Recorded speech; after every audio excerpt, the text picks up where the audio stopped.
नमस्कार मित्रांनो, माझे नाव जिग्नेश गणेश राजपूत. स्वागत आहे तुमचं माझ्या चॅनल रॉयल शेतकरीमध्ये. तर आपण 2-3 व्हिडिओ आपण टाकलेले आहेत, त्यांना आपण थोडं साईडला ठेवू. तर आपलं नवीन ह्या आजच्या टॉपिकचे नाव आहे शेतीच्या बारेमध्ये जैविक तंत्रज्ञान म्हणजे काय. जैविक तंत्रज्ञान म्हणजे काय याच्या बारेमध्ये आपण आज मला माहिती सांगणार आहोत. तर माहितीमध्ये आपण पहिल्यामध्ये देऊ जैविक तंत्रज्ञान म्हणजे काय त्याची माहिती देऊ आणि त्याच्यानंतर आपण खाल्ला ज्याला का आपला प्रश्न विचारू. चला तर मित्रांनो सुरू करू.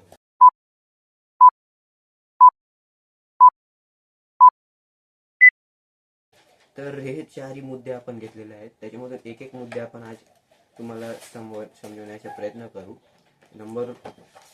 एक एक मुद्दे तुम्हाला समजवण्याचा प्रयत्न करू. नंबर 1 आहे वनस्पती तंत्रज्ञान. वनस्पती तंत्रज्ञान हे तुम्हाला मी सांगतो आता. रोग प्रतिरोध पिके म्हणजे रोग. आता एखादा तुमचे पीक आहे, एखादं पिकाला तुम्हाला काहीतरी रोग झाला असेल, तर त्या रोगावर प्रतिरोध करण्यासाठी आपला पीक काय करेल, तिथं बी बायो टेक्नॉलॉजीचा इस्तेमाल होऊ शकतो.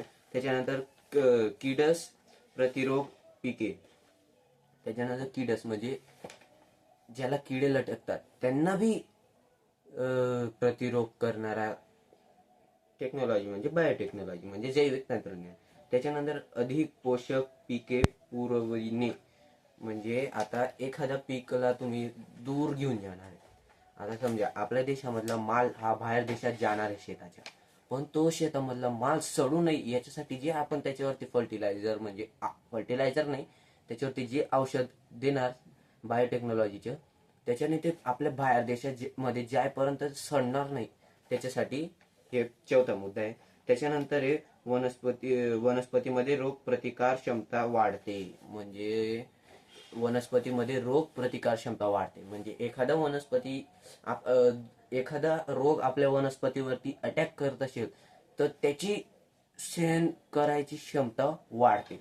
त्याच्यानंतर आहे आपलं पशु जैव तंत्रज्ञान म्हणजे ॲनिमल बायोटेक्नॉलॉजी. त्याच्यामध्ये पहिलं आहे पशुसाठी नवीन लस निर्मिता. त्याच्यामध्ये पहिलं आहे पशूंसाठी नवीन लस बनवणे हे बायोटेक्नॉलॉजी मध्ये येतं. त्याच्यामध्ये काय असतं जास्त आता मागे आजार आला होता ढोरांसाठी, लंपी आजार. त्याची लस लगेच बनवणे लवकर, म्हणजे आता ह्या ढोराला लस झाली, काय आजार झालाय तो कळत नाही काय आजार, त्याच्यावरती लगेच लस बनवली तर ती बायोटेक्नॉलॉजी तिथं आपण इस्तेमाल करू शकतो. त्याच्याने आहे कृत्रिम वाढण्यास मदत म्हणजे इथून आपला पुरा अंगापासून नीट वाढण्याची मदत ते करतं. एका गायीपासून तयार झालेल्या फास्ट वाचलेला आहे तुम्हाला समजणार आहे. एका गायापासून तयार झाले जे दुसरं त्यांचे वासू येईल तो एकदम स्वस्त आणि सुखत राहा म्हणून. नाही तर बाकीचे ढोरं तुम्ही जिथं पाहणार त्यांचे म्हैस दूध देते, पण त्यांचे जे इतर पिल्लू वगैरे असेल गायीचे म्हैशीचे, ते थोडं मोठं झालं का लगे मारतात. तसं होऊ नये म्हणून. त्याच्यानंतर प्राण्यांमध्ये नवीन पेशी उत्पादनाचे त्याच्यानंतर प्राण्यांमध्ये नवीन पेशी म्हणजे सेल. प्राण्यांमध्ये नवीन पेशी उत्पन्न करण्याचे काम ते करतं. हे आपलं होतं पशु जैव तंत्रज्ञान. त्याच्यानंतर आहे आपलं वैद्य जैव तंत्रज्ञान. मेडिकल बायोटेक्नॉलॉजी मध्ये पहिल्यामध्ये तर फार्मिंग हे औषध उत्पादनासाठी वापरले जाते. आपले जी आता फार्मिंग आहे, आपल्याला वाटत असेल फार्मिंग फक्त तो पुरता आहे, मजा नाही याच्यात. तसं नाही, फार्मिंग फक्त खाय पुरता नाही, सुधाराय पुरता बी आहे. फार्मिंगने आपण औषधं बनवू शकतो. अन्नातील खाद्य म्हणून कोळी वापरतात. आता अन्नाचे खाद्य म्हणून तिथं बी काहीतरी मेडिकली म्हणजे ज्यांना जे शिकलेलं नाही पण त्यांना बी माहिती की आपल्यासाठी किती चांगलं आहे किती नाही ते दुसरं. त्याच्यानंतर तिसरं आहे जीवनसत्व आणि लोक त्याचे असं जीवनात हे आहे एकदम भारी आहे. हे सर्वात भारी आहे. त्याच्यानंतर अन्नातील ॲलर्जी कमी करणे, त्याच्याहून बी भारी हे आहे. अन्नामधील ॲलर्जी जी आहे ते कमी करण्याचे काम ही टेक्नॉलॉजी करत असते सतत. तर त्याच्यानंतर आहे पर्यावरण जैवतंत्रज्ञान. हे सगळ्यांमध्ये एक एक आणि चार म्हणजे चौथं आणि पाचवं. पहिलं आहे वनस्पती जैवतंत्रज्ञान आणि चौथं आहे पर्यावरण जैवतंत्रज्ञान. आता वनस्पतीमध्ये मी तुम्हाला परत दाखवतो. वनस्पतीमध्ये परत आपण कांद्याचेच घेतलेलं आहे.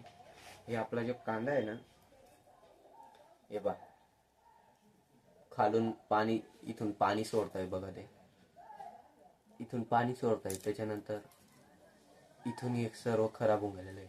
हे जे दुसऱ्या कांद्याच्या वर राहील ते दुसऱ्या कांद्यांना बी खराब करेल. मग याला काय करायचं, डायरेक्ट फेकून द्यायचं. फेकून द्यायचं. त्याच्यानंतर आता आपण ते सर्व झालं तर आपण पर्यावरण तंत्रज्ञानाच्या बारेमध्ये थोडी माहिती घेऊन घेऊ.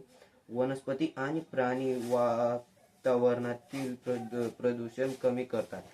वनस्पती आणि प्राणी वातावरणातील प्रदूषण कमी करतात. आपला जो असा, हे पण मी तुम्हाला एक फिगर काढून दाखवतो पहिले मध्ये, 2 मिनिटं.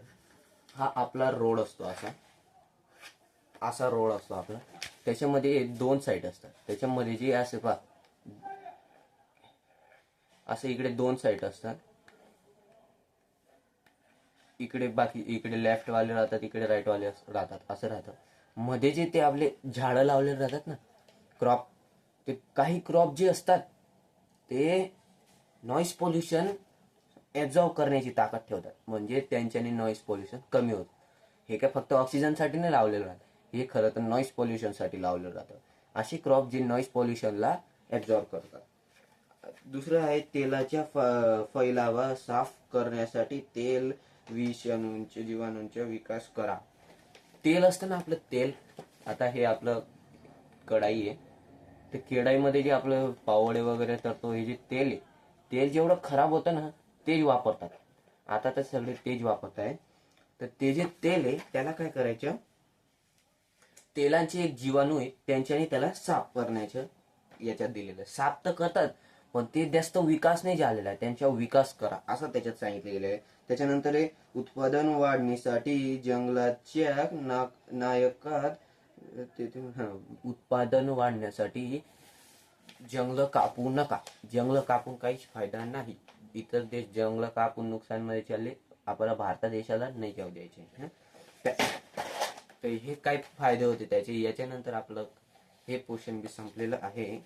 तर आपण तर आता आला आपला हा व्हिडिओ. इथे आपला व्हिडिओ संपला आहे. तर घरी जायच्या आधी मी तुम्हाला काही प्रश्न विचारला, म्हणजे तो एक प्रश्न आपला जो आहे तो विचारून जाऊ. तुषार, ऐका हा नीट, तुषार सिंचन म्हणजे काय? परत एकदा रिमाइंड करतोय, तुषार सिंचन म्हणजे काय हे त्याच्यात दिलं गेलेलं आहे. तर याला टाका, आम्हाला आमच्या चॅनलला सबस्क्राईब करा, लाईक करा. भेटतो मी तुमच्या पुढच्या व्हिडिओला.